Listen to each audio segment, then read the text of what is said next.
Hello? How are you? If you're one of those people who constantly has phlegm, that mucus in your throat, that slimy feeling, and you spend the whole day forcing, coughing, clearing your throat, scratching your throat, you're going to love this video. Today, I'm going to tell you what you can do right away to get great results and stop having that sensation of clearing your throat, of constantly forcing your throat and making that noise, right? Which is annoying, sometimes even for the people around us at work or living with us. And it definitely bothers you too. Because the more you force your throat, the more inflamed and irritated it gets. So this can actually make things worse in the medium and long term.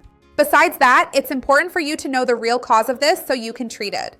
There's no point in just stopping this throat clearing now if you don't address the cause, right? Because it's just going to come back. So you're going to love this video. Stay until the end. You won't want to miss it. Before we start, I want to ask you if you struggle with this mucus, can you relate it to any period in the past? Like, oh, it's been this long, so many months that I've been feeling this, so many weeks. There are people who have this chronically, take antihistamines, think it's going to get better, and it never goes away. How does this work for you? What do you do to try to get a little relief? Do you have any tips? Write them here in the comments. You might even help other people. Speaking of helping and spreading good, if you can, please like the video now. This is super important to me, especially because it shows YouTube that you like the channel, that you support and trust my content. This issue with mucus is really complicated. Many people suffer a lot from it every day and even end up feeling a bit embarrassed because sometimes the person has so much mucus, so much gunk stuck in their throat, it seems like they're always congested, like they're always having some problem, and that's not even the case sometimes. So let's talk more about it. What are the main problems? The first and most common cause of this excess mucus is post-nasal drip. That is when you have a drip coming down from your nose specifically to this part here, the throat, right? And that's when the mucus comes from the nose or these sinus cavities, runs down the back and starts to build up here in the throat. This happens a lot to people who have allergic rhinitis, sinusitis, live in very dry environments, with dust, with a lot of mold, and are allergic to these agents.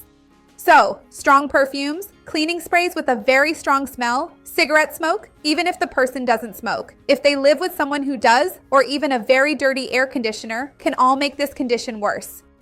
The typical symptom is that sensation that something is running down the back of your nose, that constant need to swallow. The second cause, which many people don't know about, is silent reflux, more scientifically known as laryngopharyngeal reflux. This is different from the classic reflux, where the person feels that burning sensation rising up, reaching the mouth, that sour, bitter taste from stomach contents. Unlike that, it doesn't always burn, and in fact, it rises up to the throat and irritates the vocal cords. So it actually reaches the larynx, and this stimulates more inflammation and the production of mucus and secretions there. Usually it happens more at night or when you lie down right after eating, and the result can be throat clearing, hoarseness during the day, especially in the morning, a sensation of a lump in the throat, and even a more pronounced nighttime cough. The third cause may be related to bronchial hyperreactivity.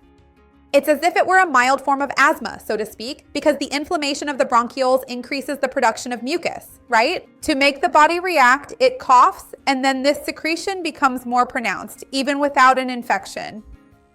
It's also related to environmental irritants, isn't it? Just like with rhinitis and sinusitis, so smoke, vaping.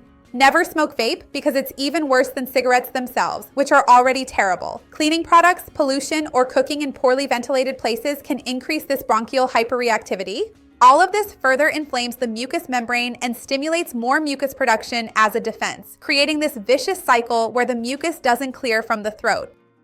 There's also the issue of medications, right? Especially some ACE inhibitor medications such as enalapril, lisinopril, and perindopril, which are used to treat hypertension. They can cause a dry cough and the sensation of a lump in the throat in up to 10% of patients. So the incidence is low, but it can be related to these medications. If you use this type of medication and have mucus in your throat, don't stop taking it on your own. Never do that. It could be dangerous for you. Talk to your doctor, see if there's any connection, and they can try to find another medication for the same purpose that doesn't cause such strong stimulation. Of course, it could also be related to an infection. It could be a bacterial infection or a viral infection, which increase mucus production as a way for our body to defend itself and eliminate the pathogen. But here's a very important warning. The color of the mucus doesn't always determine whether there's bacteria or not, okay? Yellow or green phlegm isn't always a sign of a bacterial infection. So the diagnosis always needs to be made by a doctor, okay? And antibiotics should only be used with a doctor's prescription for the indicated duration and dosage, right? That way, you avoid causing bacterial resistance. A lot of people take antibiotics on their own, using leftovers they have at home. Don't do that, because it might not help you and it could even make your condition worse. Now, if you've been experiencing some warning signs like mucus with blood, persistent hoarseness, pain, shortness of breath, persistent or unexplained fever, and unexplained weight loss. These are serious factors that could indicate something more severe related to this mucus, and it's essential to investigate with some tests. These could be laryngoscopic exams, endoscopic exams, or even a CT scan of the sinuses to check what's going on that might be causing these other complications. Ideally, you should see a doctor and really try to get a diagnosis. Before I tell you how you can get rid of this goo, this mucus, right now, I'm going to tell you what helps you maintain that result and prevents this mucus from bothering you. So, the first step is always to stay well hydrated. Usually, very thick mucus is a sign of dehydration, of not drinking enough water. So, sipping small amounts of water throughout the day can really help make the mucus more fluid and easier to eliminate. It could even be tea, since warmer drinks like that can be soothing for your throat. They can help relieve discomfort and also help loosen up that goo and mucus. The second point is to try to control your environment. Avoid very dry places. If you can use a humidifier, especially if it's very dry in your area, that could be a good option for you. Another good idea is to avoid too much perfume, strong scents, or cleaning products with strong smells in your home. Fabric softener with a strong scent, especially at bedtime, all of these things that can cause more irritation and trigger allergies or make things more irritating could help you if you avoid them.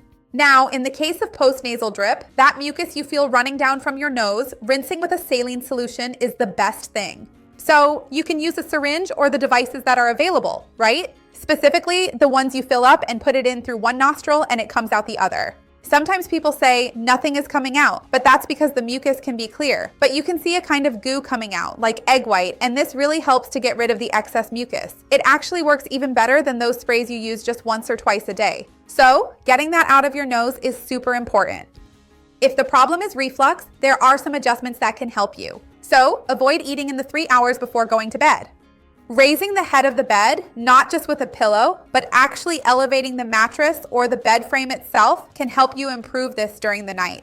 Taking a short walk after dinner, even just at home for 15 minutes, helps with the digestive process. And also, reduce foods that usually make things worse for most people, right? Spicy foods, tomatoes, a lot of garlic, a lot of onion, a lot of mint. These can make reflux worse for many people. I have an entire video talking more about reflux here, and I'll leave it down below to help you. Now, let's move on to a technique you can do right now that will really help improve that feeling of mucus in your throat. First, take small sips of water to thin out the mucus, and instead of coughing or clearing your throat forcefully, just swallow. This will help break that cycle of irritation.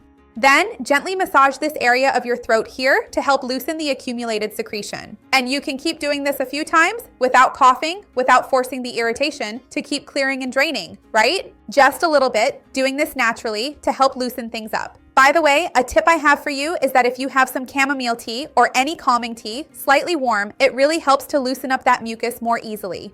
It will help you at this moment, and it will prevent you from continuing to have this hoarseness. But as I told you, it's very important that you know what's causing this for you. So if you're unsure, if you can, go see a doctor to find out the specific cause of your mucus and treat the cause.